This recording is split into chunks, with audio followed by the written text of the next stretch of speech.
Let's jump to the other hot product in the market, the retinols.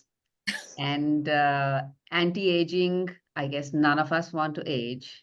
So with all the anti-aging products available in the market, is retinol for everyone? Should I be just going and picking it up and start using it as an over-the-counter anti-aging product?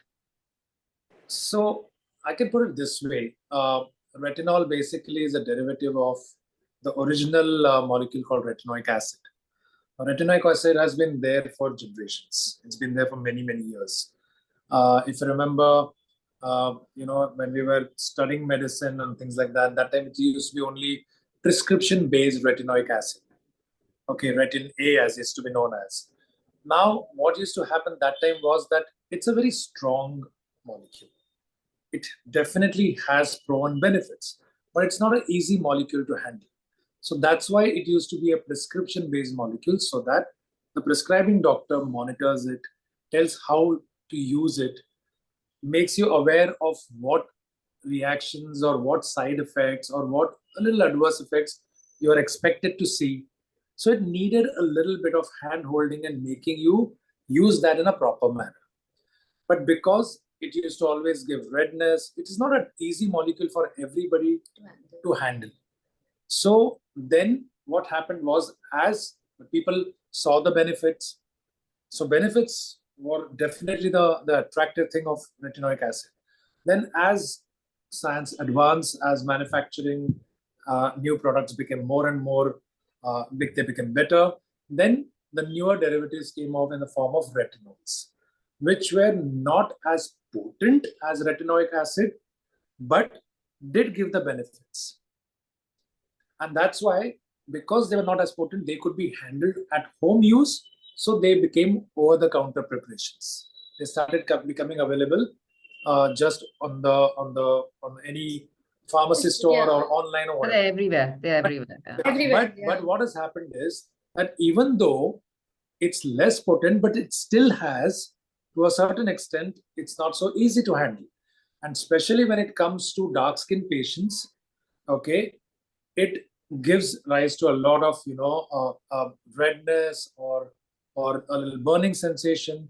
The other more important thing to look for in any retinol is that when it gets absorbed, and next day when you go out in the sun, it's got to a good extent photosensitivity.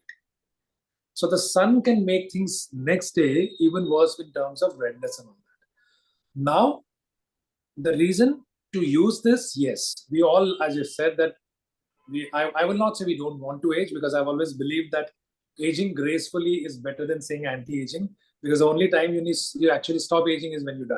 So to lead a good life, you need to age gracefully and do that. Now, to do that, you can use these products, but then again, it's very important to understand how to use it. Secondly, if it's not suiting you, you don't have to push it and continue using it. You need to check with your doctor that, okay, this is giving me redness. Is this okay? Then he or she may tell you the effect, the concept of retinization.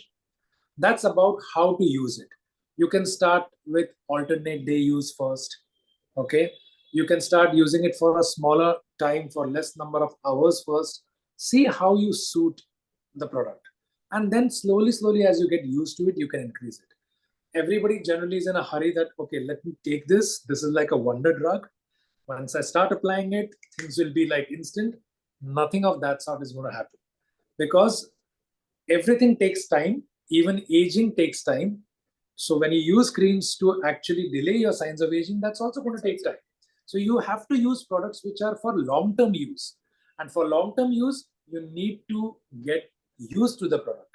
So I think that's what you need to look for in retinols also. And of course, don't go under what is trending, because trends can change.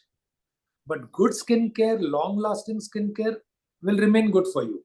So trends today, there is retinol. Tomorrow, there may be another molecule which comes up, and people will start trending on that. No, it's not that way. You need to understand it. The thing with retinol is that it actually helps with cell renewal. Okay, because the cell renewal rate actually goes down remarkably with age, but especially with the onset of menopause. That is when retinol starts helping, because it helps to build up or hasten your cell renewal. But the thing is, like Abhijit was saying, it's not going to be something that you use for a few weeks or a few months. It's going to be something that is going to stay with you forever, because cell renewal in itself is not a cycle that just happens once or twice in the skin's life. It's something that happens every 30, 50, 60, 70 days as you age, because the duration increases. Right. So you need the cell renewal thing to happen all the time then. So it's something that you have to kind of make sure that you are attuned to the fact that you don't need to be in a hurry. You can start with not even alternate. Sometimes you have to start with using it twice a week. Yeah. You start with using it twice a week, keep it on for 3 hours, wash it off before you sleep. You start that minimal, because you cannot be in a hurry with retinol. Retinol is going to be your friend for your life eventually if you're going to use it. The problem with hastening it is that there could be more chances of sensitivity, of redness. And if you're a brown skinned person, the redness is that much more difficult to identify, because your skin tone is like that. And then you notice the redness after it's actually set in and become a problem. Correct. And reversing problems is very difficult. Yeah. And for brown skin, any irritation is going to heal with pigmentation.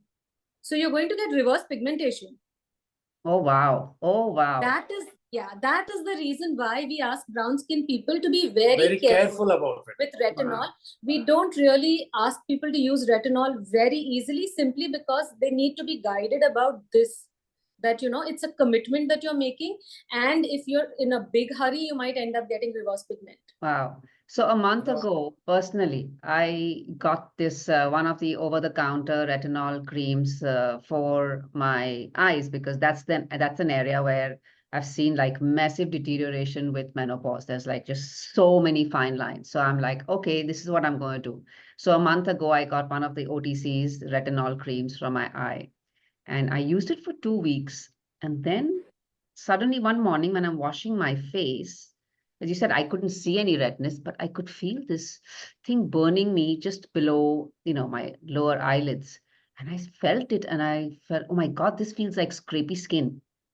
And it made me realize, I was like, oh my God, this looks like retinol. So, so having some background, it was simple for me to just discontinue and moisturize and let it, heal without any pigmentation. And now that I'm hearing about it, I could have had pigmentation, but it's great to know that in advance for people who may not suspect retinol for the damage. Correct. No, because what happens is that it's been spoken about so much that people are buying it thinking that, oh, it's spoken about so much, everybody I know uses retinol, am I missing out on something?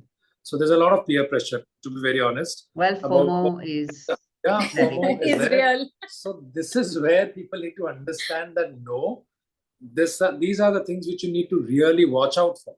So that's why we are always cautioning our patients, our brown skin patients, that no, you don't have to be on that bandwagon that I also need retinol. No, there are many things other than retinol you can do in order to have better skin as well, and they can work equally well without. So what is that something else? Sorry, go ahead. No, I said there's no hurry. Yeah. You can always start a little later and start slow, because it is a very good molecule. There is no doubt about that. There is no doubt about that. Unfortunately, people don't realize the drawbacks. So once you do it with, your eyes wide open, then it's a very good molecule to use long term. Understood.